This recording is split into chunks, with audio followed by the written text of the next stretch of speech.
It's 5 o'clock in Pirate Country, and it's time to get pumped up with the P-Man. Hit the door and hit the road. 94.3 The Game is going to get you home, and the P-Man's not holding back. Yes! Yes! Pirates win! Pirates win! Bring on the Patrick Johnson Show on 94.3 The Game. Holy mackerel! Oh, my goodness! The flagship station of the ECU Pirates. All right, it is the Get You to the HOCO 24 weekend edition of the Patrick Johnson Show. On this Joey Football Friday, we'll hear from Joe Samson in a little bit.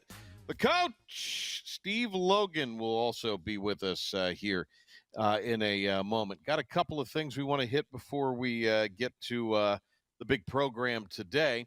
Number one, and that is tomorrow. We will be on the air at 11 a.m. with our Anson Belt and Buckle Pirate Game Day Countdown presented by Orthopedics East. Yours truly, alongside Philip the Ref Pilkington and Joe Samson, a.k.a. the Joey Football. We'll be outside Gate 5 under the ECU Sports Properties tent. Fastest 2 hours in radio, the award-winning show. And, of course, we'll have all of the events of the last week and get you ready for ECU playing host to Temple. College football continues tomorrow, as well as the Tar Heels visit Virginia at noon. Hear that on Oldies 94.1 and 102.7. 6-1 Duke hosting 6-1 SMU tomorrow night. Hear that on Talk 103.7. No game for the Wolfies this week. The 4-4 Pack are in a bye. By the way, our ECU coverage, 94.3 The Game, the IBX Media app from 11 to 1. And then at 1 o'clock, 107.9 joins the fray. And you can listen to the game on both of those stations. It is a Super Bowl 50 rematch this weekend. That's about the best thing you could say about the Panthers as they travel to take on the Broncos. Listen to it at, I think, 3 o'clock's the air time on 103.7 WTIB Sunday. The Little League Softball World Series championship team visited the White House yesterday.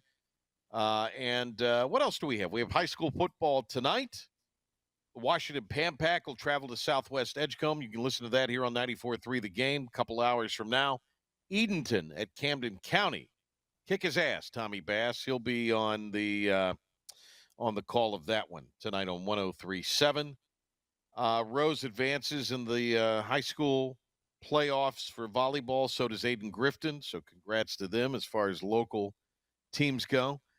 And then just a horrible story. I was got the text last night, and it's sad to learn about South Florida's men's basketball coach, Amir Abdur-Rahim, dying at the age of 43. Apparently, he was having a medical procedure at a Tampa hospital and died. And that's just an unbelievable, sad story. 3 children that are young, led the Bulls to 25 wins last year. He was the AAC Coach of the Year. Had come from Kennesaw State. So, man, what a tough story. And it just goes to show you, you never know. So try to live life, or do live life every day, because you just don't know if you're going to have everything guaranteed for tomorrow. Okay. I'll be on the call of ECU volleyball top of the hour at home. The Pirates, who have won 3 in a row and are unbeaten inside of Minges Coliseum, taking on Florida Atlantic. And the Owls have beat the top 2 teams in the American in volleyball last weekend in Rice and previously undefeated South Florida. So FAU tonight and ECU. And we'll have that one for you on ESPN Plus, Brittany Hoyt and myself at 6 o'clock. So hope you'll join us there. Let's bring in the one and only Joe Samson, a.k.a. Joey Football. Also, Philip the Ref Pilkington is with us here. I was remiss in mentioning the big sporting event tonight as well. From the West Coast, it'll be Game 1 of the Fall Classic, the World Series, as Joey Football's New York Yankees take on Brian Mole's L.A. Dodgers. Our guy, Brian Mole, big Dodgers fan. So there you go. All right. Hello, Joey Football. How's it going? Hey, P-Man, it's going good. I'm glad you mentioned the Patrick Johnson Classic, as it will now affectionately be known, between the two reporters, as we'll call them, that now have ties So it's the Patrick Okay. Johnson Classic. I don't think you got the letter from Rob Manfred. They actually renamed it this morning. That's going to go out Oh, in a press release. awesome. So there you go. It's the Patrick Johnson Classic now. It's going good. Obviously, things could be better in a lot of situations. First thing I want to say is I just want to give my well wishes to Grayson McCall. Obviously, terribly sad story. I had to step away from the game. Nobody ever wants to be told you have to step away from the game. And I know we had our differences in the past as far as between the lines, but off the field, I'm rooting for him. And I hope he has a successful coaching career going forward and wish him the best. Yeah, that was news that came out late Wednesday, yesterday, that Grayson McCall, due to the myriad of concussions, is retiring from football. McCall was the player of the year in his conference multiple times at Coastal. I think he was hurt when you all played him in the Birmingham Bowl, was he not? Yeah, He was. and then he got rocked on a wicked hit a couple weeks ago against Wake Forest at home. So, yeah, that's unfortunate news. You hate to see that anytime. I've got the double going tomorrow, guys. I'm of course going to be on the pregame show and the ECU homecoming game, and then I'm going with my parents tomorrow to watch SMU at Duke and Durham tomorrow night. So I've got the double. I've not pulled off the double pilk in about 15 years. So we'll see if I can we'll see if I can pull off the double.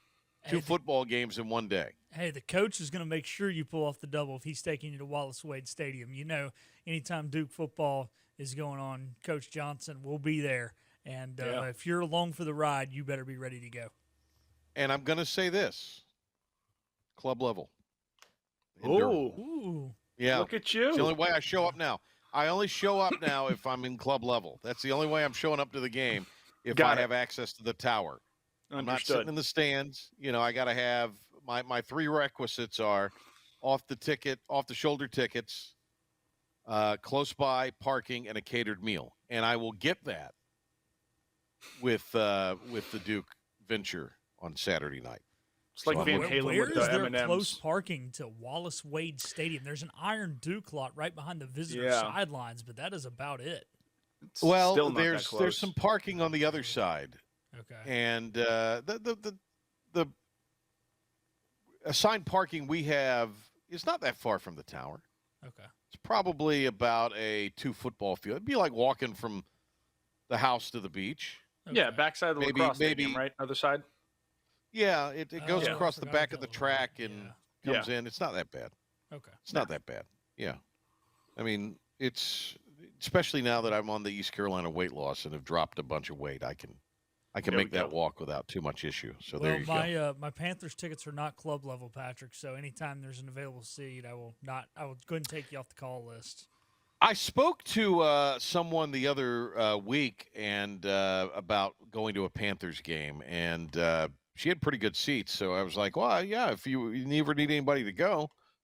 I mean, really good seats, but I don't know. Again, it's not in the club level, so I don't know if I want to mess with the club level or not. Yeah, also you have to watch the Panthers. That's a good point. Well, good point. Which game is the potential open seat for? That's fair. It'd be against an also ran it because I mean obviously the Kansas City and Dallas games are going to be tough to get. Now if I were offered the Kansas City seats, I'd go to them. Dallas I don't care about. Yeah. Why would I watch a miserable football team in Carolina and an overrated football team in Dallas? True.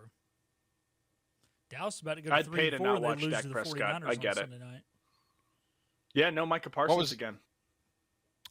So Dom Kasolke, who is one of our many bright young talents here at the station, was reeling this morning after his Vikings lost to the L.A. Rams on what he said was a face mask call that led to a safety.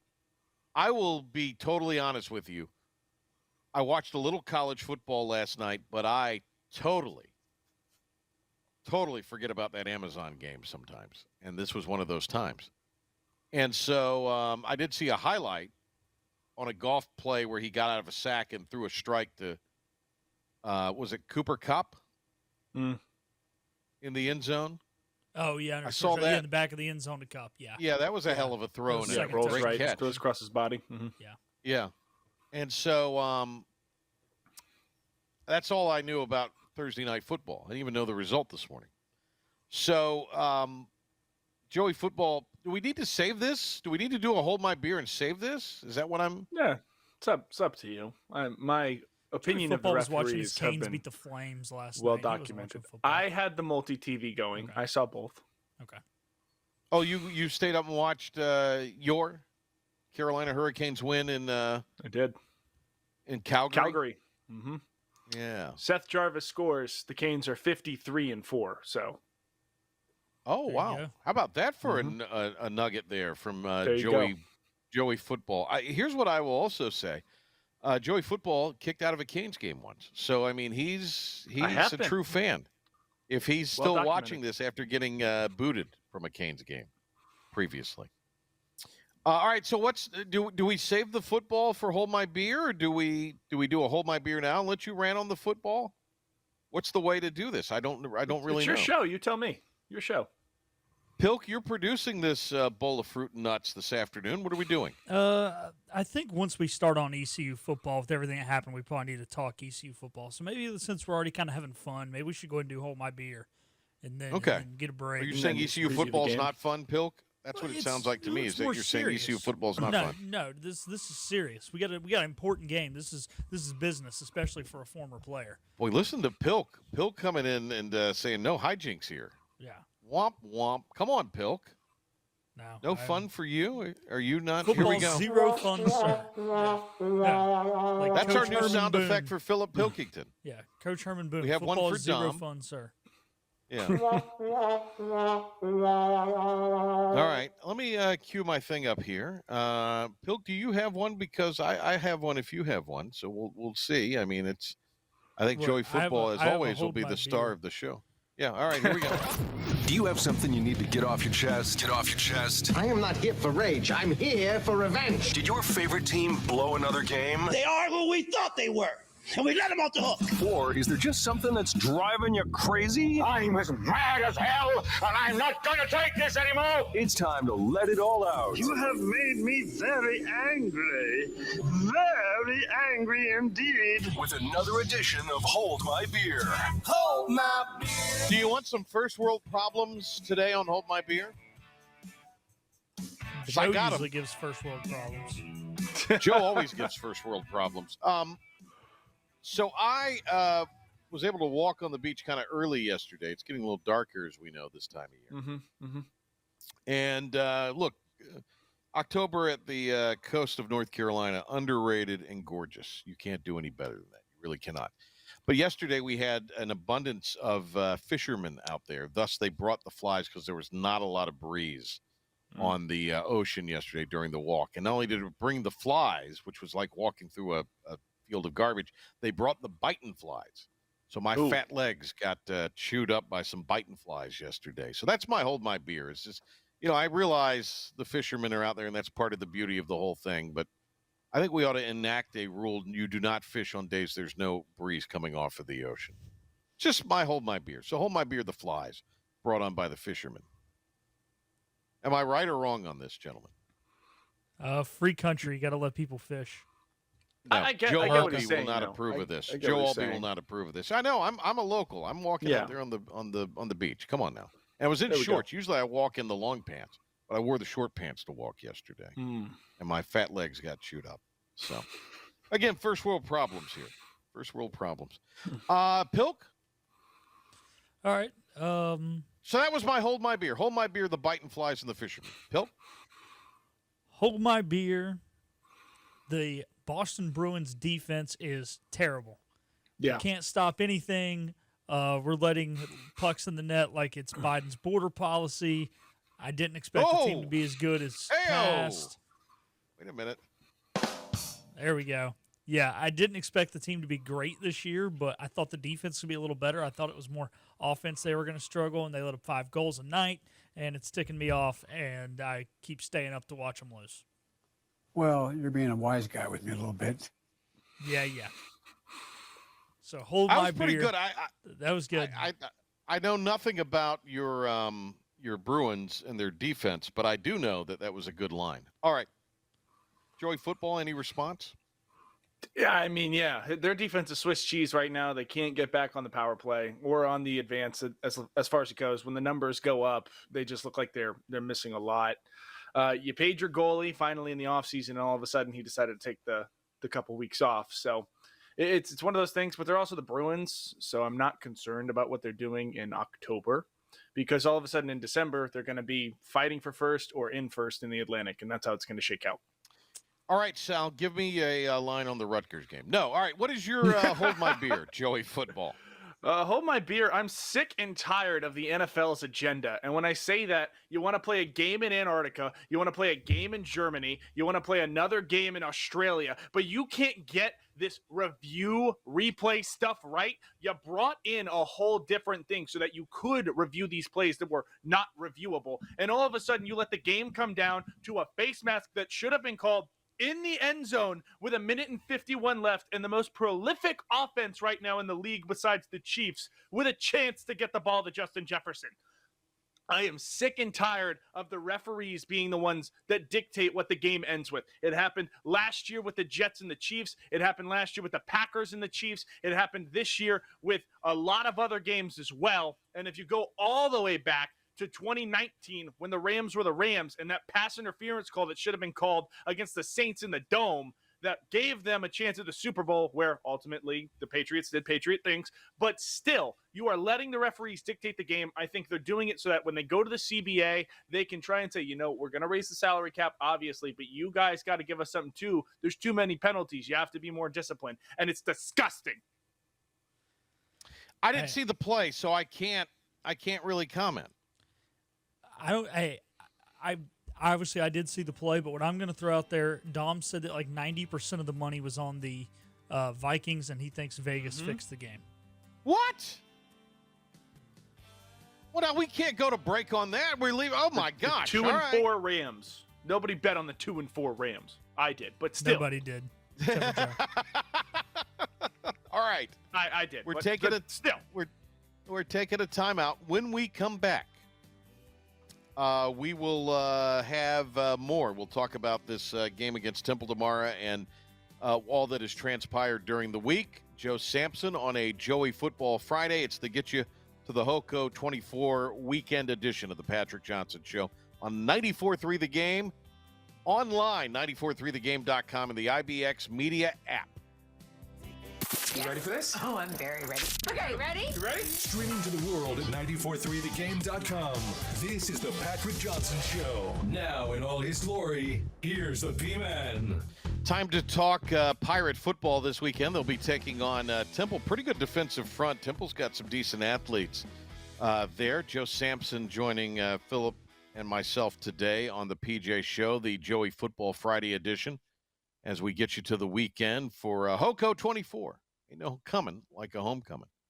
Let me ask you this, Joe. So we've had about a week to digest the Mike Houston dismissal. And just for those that missed your comments on Sunday, and I guess you were on with Igo earlier this week. Those that missed that, they can give us, you could give us, where you are right now on that whole sitch. Yeah, the emotion of it is that was my head coach. He's the man that brought me in. I have a great relationship with Coach Houston. We talk once a week. So for me, the personal aspect of it outweighed the X's and O's for a little bit. But I understood from a university perspective, you have to try and make a change. This isn't what you were talking about. We had aspirations at the beginning of the season at looking at this like we'd be in the playoff hunt. And now all of a sudden it's clamoring, are you going to make a bowl game after the loss to Charlotte? You lose to what could be the college football playoff representative of the group of five in Army or Navy. We're not sure yet. But the future ahead of you, you have an opportunity to kind of establish the new identity going forward. And I think just with the ever-changing landscape of NIL and donations and one-year renewals essentially as a contract, you had to try and and jump ship, if you would. I love Coach Houston to death, but I think he's an old school coach. That's why I loved playing for him. He was that guy that would get in your face if you messed up a block in practice, like it was 4th down in the Super Bowl. And I just don't know if the current landscape of college football allows for that because of how much more these players are making. My dad used to always tell me it's so much harder to coach the pros than the amateurs, because how are you supposed to sit there and tell a guy who's making multi-millions what to do? And he's like, dude, why would I listen to you? So I think it's its own thing in college football. And obviously there's so much more that's going to come out of this, but I'm excited for the future and for the possibility of getting a young, great coach that is an offensive-minded guy, in my opinion, to try and steer us into a new direction. What if you decide to get an old CEO kind of coach that can fundraise? Are you against that? I'm going to throw him and his cut-off sleeves into the fountain. I'm not talking about Biff. That's who I'm not talking about. Biff's not here to defend himself. That's it. I'm not talking about it. Let me ask you about Blake Harrell, because what if he were to go 4-1 and win the bowl game? Yeah. What if he were to run the table? There's been situations in the past. Obviously, he's had his comments where he came out and said he reached out to the current Boise State coach who did the same thing last year. I just think as far as leadership goes, it's one of those things where how much of a departure from the current regime would it be to let Blake Harrell take over? Where exactly do you switch? Or is it just the guy who's not pulling the strings in a bad way, but pulling the strings, making the calls here? Because it'll be the same staff. It'd be the same identity. Obviously, Blake's a little more aggressive on the defensive front, but we haven't seen how he's going to call an offensive game yet. Is he going to be conservative? Is he going to take shots? We don't know yet. Is he going to be a possession guy? There's so many variables that we can't really identify yet. But I think the university is going to want a fresh thing. They're going to want somebody who can go out, and Blake's a phenomenal recruiter, but they just may want a bigger name. They may want to go get somebody who is a little bit more of a swing, if you would, similar to how they went and got the JDB hire in the offseason for the OC to bring people in. They may want to do that on the head coach side as well. Do you think John David Baker is going to be a little more liberated tomorrow? I don't know. It's tough to say because he calls the game in a very free way anyway. Obviously, the last 2 weeks, there's been so many conversations about slow it down, slow it down, slow it down. But at the hinge point of what he does, I mean, the Seth Luttrells of the world, the Clay Heltons of the world, the Lane Kiffins of the world, they are so tempo-based. And I think just it's been a lack of production, not necessarily a lack of everything else. I do think there have been some questionable play calls.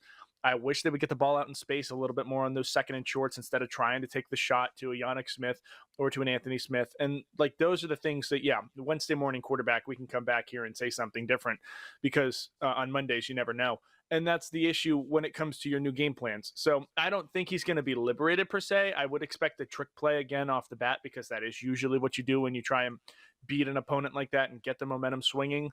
But I wouldn't say that he's been handcuffed by any means. Okay. Pilk, what were the numbers for Caton Hauser last week? Can you look those up? Yeah, I can. Don't be so excited about it, Pilk. Sorry, it's been a long Friday, man. Hey, thank Army for their service. Pilk, why don't you get up? Because you got to call a game tonight. I do. So why don't you get a little more excited? Yeah, Yeah. I need a little more excitement out of you, Pilk. There's multiple bumpers. We're getting pumped up with the Pilk, P-Man. We're only in drive time sports right now. I know. Thousands of people listening.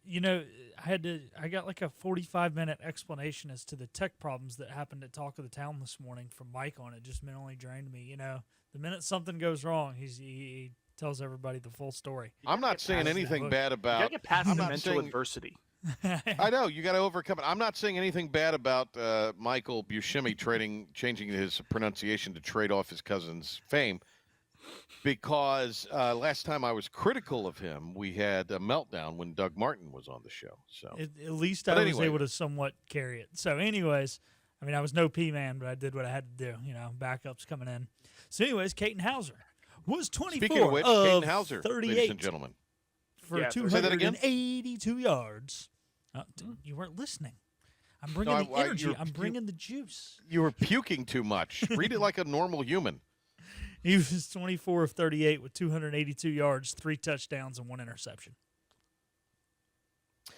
All right, Joey Football, did you see anything, and Pilk, you can get in on this too, did you see anything that you thought, because, I mean, obviously Army was not letting anything behind them that late in the game, but you still got to make the throws, and some of those catches were made in traffic, which was kind of good to see. But did you see anything that could be built off of there with Hauser? Yeah, so, the thing is I was waiting for Joey Football, but go ahead, I was Bill. too, but I was didn't too. know But he wanted to go first. I was being cordial. Well, because I'll give less analysis. I'll say some JV stuff, and then we'll get the varsity in, and he can build off the JV's performance. I like it. So, you mentioned he still have to make the throws, and that's something that I think, Jake Garcia was putting the ball in tight windows, but sometimes he was missing some of the basic throws. He kind of reminded you of a Cam Newton sometimes, who couldn't hit Mike Tolbert out in the flats on the little quick out. And yeah, the defense was dropping 7. They were giving him a lot underneath, but still, those little spot routes, those drag routes, those things that get the ball into your playmaker's hands, he was darn near perfect on in that second half. And I think that's what this offense has to do to be successful, is just get the ball in the hands of the playmakers. Now, it's going to be a little different this week when you see more man than you did a week ago, and we can get into more of that with Joe and get into more of it on the pregame show. But still, that's something you can build on, because at the end of the day, it's just that dink and dunk West Coast offense is all kind of about completion percentage in a way. I mean, he hit it on the head when it comes to the West Coast percentage game, and that's exactly what made Kurt Warner so great. That's what made Steve Young so great. All those little dink and dunk passes that get him down in the flat, and especially as Philip alluded to, when you drop 7 like that, you've got to take what's over the middle of the field. They can only rush 4. You can stand tall in the pocket and deliver it, because you're going to have a numbers advantage. You don't need to have 5 in protection or 6 in protection if you're going to only bring 4 people and drop 7. So I was really pleased to see how he put the ball in tight windows, a lot of different spacing concepts. I was hoping for a little bit more levels concepts, especially with how they love to run that modified cover 3 week buzz. And bring that guy from the boundary side into the hole player to replace one of the linebackers. I would have loved to see deep in, a deep cut, but, to each their own. Obviously, JDB saw something different on tape. But this week, especially with all the man that's going to come into play, I'm really excited about Hauser's ability to put the ball in tight windows. I think you're going to see a lot more go balls. You're going to see some double moves for sure on the outside. I'd love to see a Yannick Smith Poco route, which is a post corner. So he's going to break it like it's a post and then snap it to the outside towards the sideline. And I think that's going to be a big chunk play, especially on like a 3rd down, because that's what Temple does. They like to play a lot of that 1, a lot of 0 as well, but not a ton, because they don't bring a lot of pressure. They don't have the guys to back it up in the back end. But also, and I've said it once, and I will say it again for the people who are first-time listeners, run the ball. That is what's going to happen, especially against the Temple team that, yes, has a very good front 4, but they are not a great run-stopping front 4. Their linebackers don't fill well. The safeties don't cover the alley well, so look for a lot of outside zone, look for some counter. But obviously, the man shots are going to be what make or break this game. For the Pirate defense on the road has struggled mightily. And so, I think being back at home maybe gives them a little juice. They'll want to play well for Blake Harrell, I think, because he's not only the interim but also calling the defense. But is there anything Temple presents that might be an issue tomorrow, Joe? It's not a ton that they kind of do that's crazy. They just try and do a lot of different things. Last year, they went to a couple different crazy sets where they had like a 4 wide with a diamond formation where the running back was posted up in trips. But nothing this year. It hasn't really been the team that they needed to. Warner's not there anymore, so there's no huge turnaround. As far as the quarterback position, they've been kind of unenthusiastic, so to speak, on offense. They played SMU pretty decently in the first half, and then all of a sudden SMU woke up and realized they're an ACC team now. So I wouldn't say they do a ton of stuff that's going to really entice you. They just do a lot of stuff that can try and lull you to sleep, and then they'll hit a Y hide, they'll hit an H pop, they'll hit like an F now type screen where they try and get everybody to the right side and run to the left. So look for more gadget than you would real offense. All right. Pilk, you ready for an update? Yes, sir. Ready to go. All right. Do you want to do it as the 3rd segment? That works. Doing the show? Yeah. Okay. So we'll do that. We're just doing the show. We're doing the show meeting during the course of the show. That's how we roll here.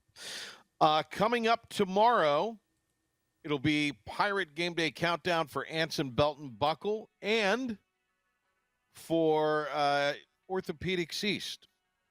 I'll be on with Philip the Ref Pilkington and Joey Football, and we'll be outside of the Gate 5 underneath the ECU Sports Properties tent at 11 a.m.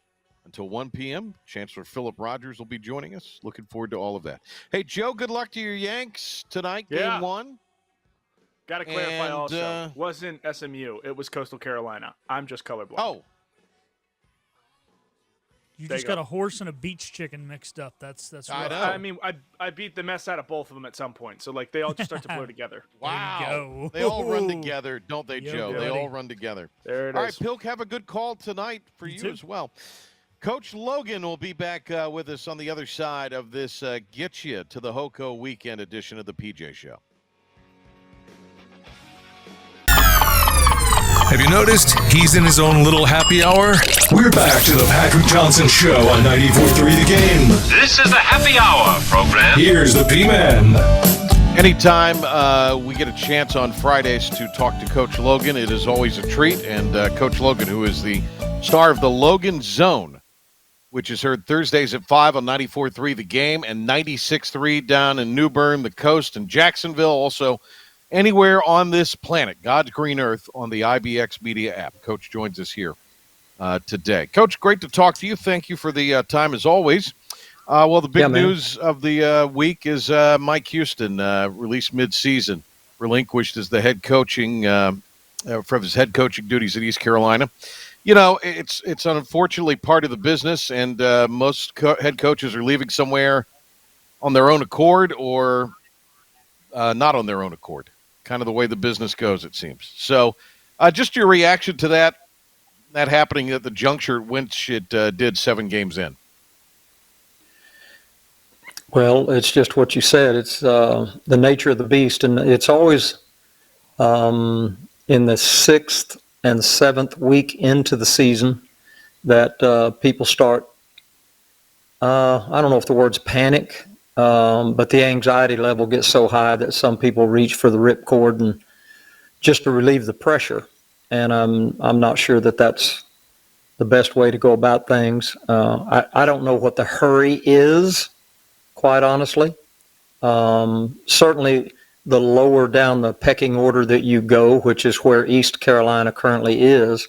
I mean, if you're at an SEC school, then it makes some sense to maybe pull the ripcord mid-season because you're going to be going after a really high-profile guy, really high-profile, and so will other people. So, you know, you get down into the American Athletic Conference, and there might be wisdom in waiting and seeing what shakes out because, you know, by the end of the season, there's going to be some really attractive candidates to choose from. And, you know, the thing that's going to happen, I don't know that it's going to happen, but you can almost predict it. East Carolina is going to be favored to win their next 3 football games. And all of a sudden you're going to have a bowl-eligible football team minus the head coach. Now, the last 2 games of the season are going to be tricky. Certainly the last game of the season is going to be really tricky. Yeah. But you see where I'm headed. You know, I could be totally wrong. East Carolina loses all 3 games and there's nothing to talk about. But they very well could win the next 3 football games. And now you've got a new conundrum to entertain, and which might not have been necessary at all. I'm just pointing out, you know, I'm being devil's advocate here, looking at the issue from a lot of different angles.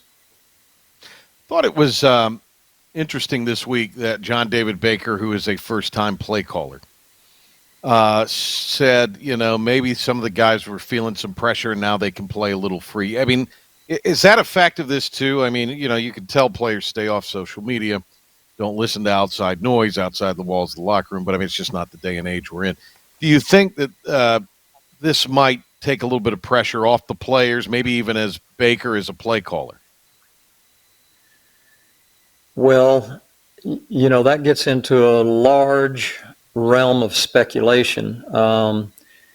If the head, and I've been a play caller my whole life as a head coach and as a coordinator, and I can tell you that when you are an offensive coordinator, particularly working for a defensive head football coach. If a defensive head football coach begins to interfere with your play calling, and this takes on the form of, hey, let's run the ball more, or hey, slow things down, or let's just make sure and don't turn the ball over. And they always talk around those kinds of subjects. With me, they did, and I would always answer back, well, do you want me to score? Okay, because you're talking about two different issues here. If you don't want me to score, I'll just run the football, because you're not going to win a football game running the football in the year 2024, and really since the year 2000. Right. You've got to run the football to throw your play action passes and stay ahead of the chains with your play action passes. And then when you have to entertain 3rd down and 8, you better be able to throw the football in an intelligent fashion. That's a matter of fact. But I could tell you war stories of my journey working for a lot of head coaches and men that I loved. But we had some really bloody encounters behind the scenes and on game day, because my response to all of those interjections was always this: I'm going to score as many points as fast as I can, and that's the best thing that I can do for the football team as the offensive coordinator, period. And, I've been accused of scoring too fast, which is laughable, absolutely laughable. It's a low IQ statement, but I got one of those in the NFL one day. All right. Okay. I did. I got one of those in the NFL, that we had scored too fast. We lost the football game because our defense had to go out and defend the field for 1 minute and 17 seconds. Oh, okay. And the defensive coordinator informed me on the ride back home on the airplane that we had scored too fast. And predictably, that was the last words we ever spoke to each other. So, I could tell you all kinds of horror stories about the subject you're tiptoeing into there. Yeah. I will tell you that as an offensive coordinator, I've said to a head coach, you can fire me right now, but don't mess with me. And the ultimatum was right there. I've done that twice in my career. Both times, neither time did I get fired. Both times we went on to have a very successful season. So it's, and understand, the guy is the head coach. It's his program. Got it. Sure. I'm with you. Okay. But I can flip that on its head, and I had 2 years at a junior college and 10 or 11 years at the Division I level as a head football coach. And not once did I ever interject a play call to the defensive coordinator. I never called him and said, blitz, don't blitz, do this, do that. Nothing, ever. We had an agreement. It was his half of the football. If they didn't stop him, I fired him. And it was a great job to work in for my defensive coordinators. It was a great job for them. That's a fair and square deal. So there's my comment on that. What sort of, you're famously, and I don't know if this is a direct quote or paraphrased, but winning football games left-handed at a place like East Carolina. So does it take something, especially now, that is, I don't know, special, different? I mean, I think whoever is the next head coach certainly has to have an offensive mindset in their background somewhere. Well, everything that we did back then at East Carolina is dead and gone. The approach we took has been nullified.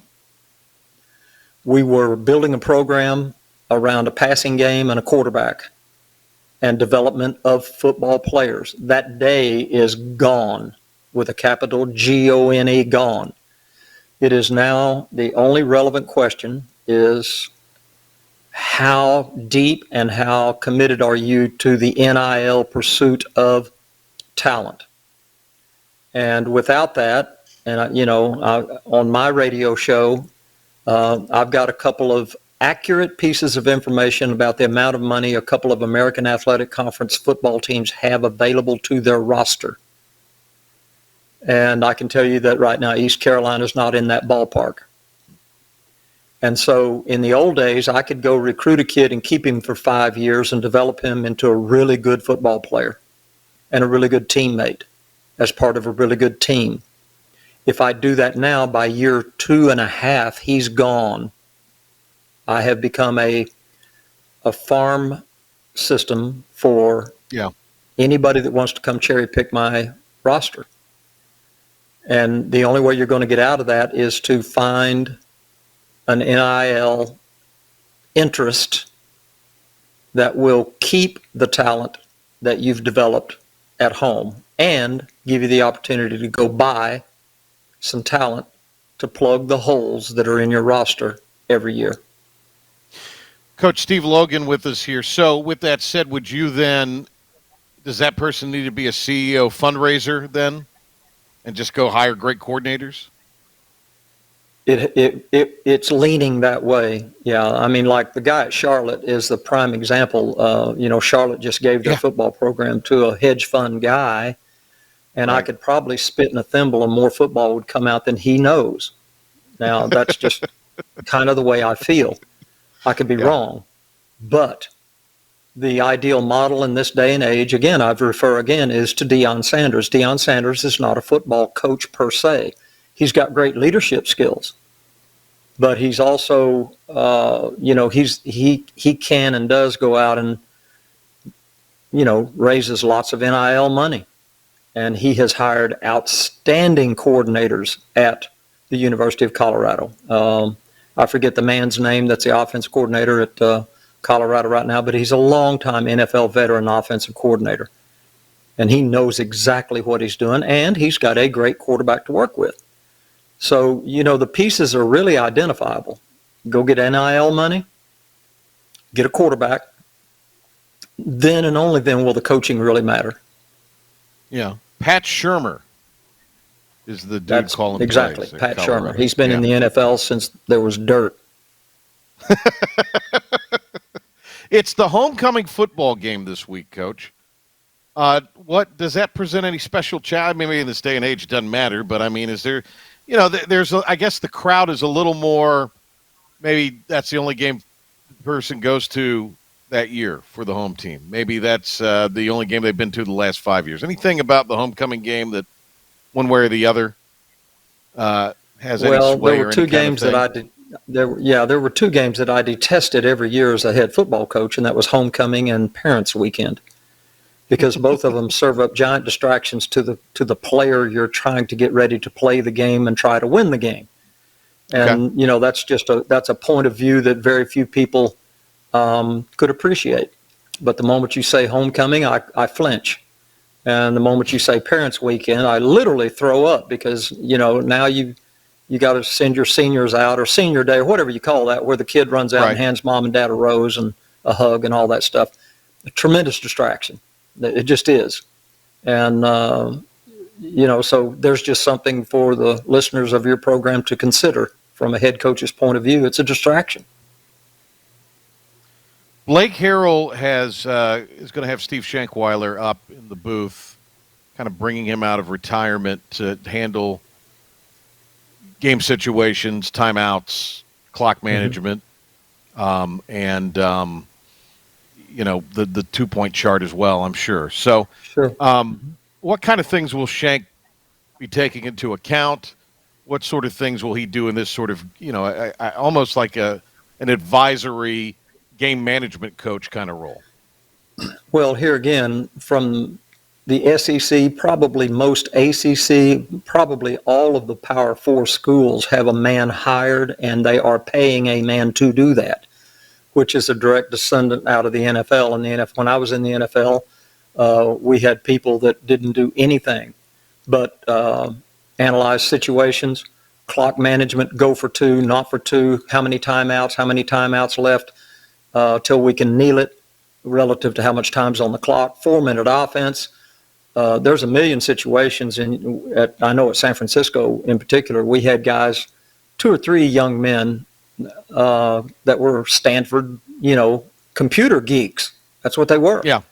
And we would meet with them once a week, and they would all the time throw out these scenarios. What do we do? How do we do it? And we would have to, go through all these scenarios, and, maybe that situation never comes up, but when it does come up, when you have the proper answer, managing the clock or taking the timeout or not taking the timeout. And of course, now you've got a 2-minute timeout in college football that always impacts the timeout chart in the NFL. All right. So there's a reason now to take a timeout before the 2-minute, because you take the timeout at 2:20, you get a timeout at 2. You get 4 timeouts now. That's kind of simple, but it gets much, much more complicated than that. But, Coach Shankweiler, he's got a wealth of knowledge. He's coached 1 million football games. And I don't know why in the world that wouldn't be a benefit to everybody involved. Hey, Coach, thanks a lot. Do appreciate the time. You bet. Thanks to Coach Logan. Thanks to Joe Samson for being with us here today. Also to Philip the Ref Pilkington producing the show. Don't forget, tomorrow we'll be back 11 a.m. on 94.3 The Game of the IBX Media app with the Anson Belton Buckle Pirate Game Day Countdown presented by Orthopedics East. Chancellor Philip Rogers is scheduled to be one of our special guests. Also, Stephen Igo, Joy Football, Philip the Ref Pilkington, and yours truly tomorrow for Pirate Game Day Countdown. HOCO 24 as the Pirates take on Temple. Have a great and safe weekend. See you in a few minutes on ESPN Plus for Pirate Volleyball. And don't forget, Pilk will be on the call of Washington and Southwest Edgecombe, 7 o'clock here on 94.3 The Game. Have a great weekend, everybody.